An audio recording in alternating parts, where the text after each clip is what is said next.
Bonjour, j'espère que vous allez bien. Dans cette vidéo, nous allons voir comment concevoir les armatures d'une poutre à inertie variable, c'est-à-dire une poutre qui a les portées, qui a la section sur des portées bien différentes. Alors pour cela, nous allons démarrer le logiciel robot et nous allons revenir cliquer sur ce petit plus-là. Ensuite, nous allons cliquer sur la conception des armatures.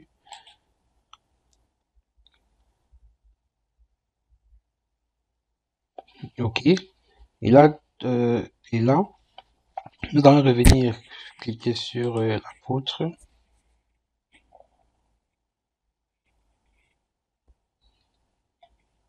OK. Là, nous avons donc une section par défaut avec des appuis par défaut. Nous allons ajouter d'autres portées avec d'autres sections. Là, je vais revenir à ce niveau-là. Nous sommes sur l'onglet fil. Alors, à ce niveau-là, je vais rajouter une autre travée. Donc, je vais copier tout simplement cette travée-là. Je vais faire ajouter. Nous allons ajouter cette portée-là 2 fois. Alors, si vous souhaitez supprimer une travée, vous n'avez qu'à venir sélectionner la travée en question. Et là, nous pouvons d'abord, nous avons 3 travées. Et pour supprimer une travée, vous venez supprimer et sélectionner tout simplement la travée. Et là, vous cliquez sur supprimer travée. Donc, la travée a été supprimée. Et maintenant, nous allons modifier les paramètres de cette poutre-là. Alors, je vais sélectionner cette poutre. Je vais revenir changer sa dimension. On va mettre là 25. Là, nous allons ajouter 40. 25 fois 35, par exemple. Je vais faire appliquer. Et la longueur de la travée, nous allons laisser la longueur de la travée à 3,50 m. Je vais également sélectionner cette poutre-là. La longueur de la travée, nous allons mettre une longueur de 5 mètres. Les appuis à 0,25 également. Les appuis de gauche et de droite. 0,25 et là une poutre de 25 fois 50. OK, je vais faire appliquer. OK, nous avons donc la longueur de la travée appliquée. Changer les appuis 25 appliquer. OK, et là je vais également changer la largeur de cet appui à 0,25 appliquer. Et le type d'appui, nous allons laisser la rotule en béton bien évidemment, puisque ce sont des poteaux. Ensuite, nous allons aller définir les charges sur notre poutre. Alors, nous allons cliquer sur cet onglet-là, définir charge. OK. Et là, la première charge, c'est le poids propre de la structure qui va s'appliquer sur la première et la deuxième travée. Là, nous avons le nombre de travées, la travée 1 et la travée 2. Alors, nous allons donc appliquer la charge, le poids propre de cette structure-là. Nous allons d'abord cliquer sur cet onglet pour prendre en compte le poids propre de la structure. Nous allons faire ajouter. OK. Ensuite, nous allons donc définir les charges linéaires les charges linéaires sur nos différentes poutres sur la travée 1 et la travée 2. Alors, comme première charge, nous allons faire appliquer une charge permanente de 4 kN. De 4 kN. Le type de charge, c'est une charge linéaire. Je vais faire ajouter. Alors ensuite, nous allons appliquer une charge d'exploitation de 1,5. Toujours sur la travée 1 et 2. Ajouter. Et nous allons fermer.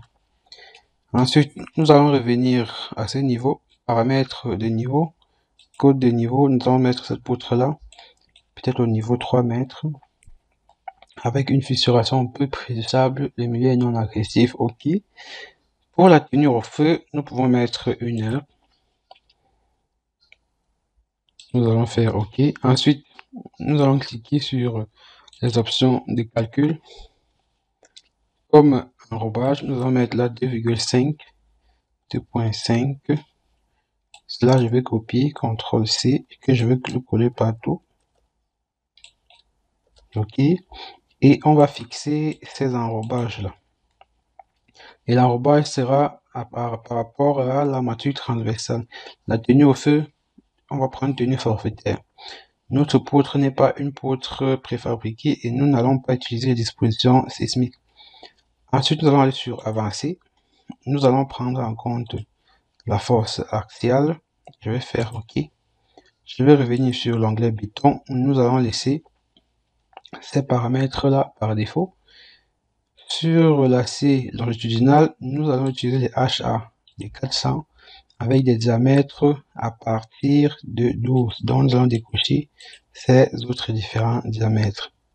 Sur l'onglet AC transversal, nous allons utiliser le rond lisse de 235, donc le fer de 6. Donc, le fer le diamètre 6. Disons, uniformisons toute une fois avec les HA de 400 avec des diamètres de 6, de 8 et ou de 10. Armature additionnelle, nous allons utiliser les diamètres allant de 12, nous allons décocher le 10, le 8 et le 6. Alors, nous allons changer la nuance d'abord.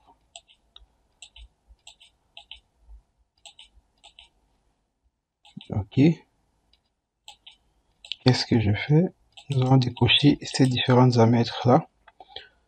On va valider sur OK. Et ensuite, nous allons aller sur la disposition de ferraillage. Nous allons faire un ferraillage par fil, pas de reprise de bétonnage. Là, inférieur, nous allons laisser ces diamètres là, ces paramètres par défaut, également ceci par défaut. Et là sur secondaire, nous allons revenir à ce niveau. Nous allons mettre là 50 et nous allons mettre là 25 pour avoir les armatures de peau. Et forme, nous allons décocher ceci. Je vais laisser la longueur des crochets à 12 cm. Je vais valider sur OK. Et je vais lancer les calculs et générer des dessins pour les éléments calculés. Alors les calculs sont terminés. Là donc nous avons notre poutre avec son schéma de ferraillage ainsi que des armatures de renforcement et de chapeau. Nous avons donc les armatures de renfort ici au milieu de la travée, les armatures de chapeau là à ce niveau sur la première travée. Je vais avancer. Nous avons également les armatures de chapeau à ce niveau, au niveau de l'appui. Comme vous pouvez le constater, la poutre est au niveau 3 mètres. Nous avons le tableau de nomenclature de cette portée. Et là, je vais rentrer à ce niveau, poutre ferraillage. Nous avons donc le schéma de ferraillage. Notre poutre en ferraillage, nous pouvons sélectionner les différents diamètres comme ceci pour les identifier à ce niveau-là. Nous avons les longitudinales de peau. Par exemple, cette armature-là, la principale inférieure. OK. Là, si nous revenons sur ce niveau, je vais cocher les crochets sont nécessaires. OK. Et puis, nous allons relancer les calculer. Alors, voilà ce que ça nous présente. Une poutre sans crochet. Alors, et donc, j'ai fait le choix avec des crochets, bien évidemment. OK. Et nous pouvons choisir d'avoir des crochets à 90 degrés ou à 180 degrés, comme vous le souhaitez. Je vais relancer sur OK. Je vais relancer les calculs.